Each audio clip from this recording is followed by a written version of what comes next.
నటుడు మంచు మనోజ్ రాజకీయ వివాదంలో చిక్కుకున్నారు. తాజాగా ఆయన కొన్ని వివాదాస్పద రాజకీయ వ్యాఖ్యలు చేశారు. తిరుపతిలోని మోహన్ బాబు విద్యా సంస్థల్లో తెలుగు లెజెండరీ యాక్టర్ మోహన్ బాబు పుట్టినరోజు కార్యక్రమంలో ఆయన మాట్లాడారు. ఈ కార్యక్రమానికి ముఖ్య అతిథిగా మలయాళ నటుడు మోహన్ లాల్ హాజరయ్యారు. తన ప్రసంగాన్ని ప్రారంభించిన మనోజ్ రాజకీయాలపై వ్యాఖ్యానించడం ప్రారంభించారు. అందరికీ న్యాయం చేసే నాయకులను ఎన్నుకోవాలని ఆయన ప్రజలను విజ్ఞప్తి చేశారు. కుటుంబ సమస్యలున్నాయన్న సీఎం జగన్ పై ఆయన పరోక్షంగా విరుచుకుపడ్డారని ప్రజలు భావిస్తున్నారు.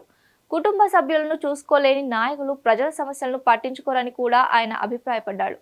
నాయకులను ఎన్నుకునేటప్పుడు ప్రజలు విజ్ఞతతో వ్యవహరించాలని కోరారు. ఆయన వ్యాఖ్యల వెనుక అసలు కారణం ఎవరికీ తెలియదు. Hit TV presents like, share, comment. TV వాళ్ళకు కూడా నేను ఒక సర్ప్రైజ్ ఇద్దాం అనుకుంటున్నాను. మీరు మాత్రమే జెస్సీ ఎందుకు అయ్యారు? ఇలాంటి అమ్మాయిలకి పిలవడానికి బాగుంటుంది.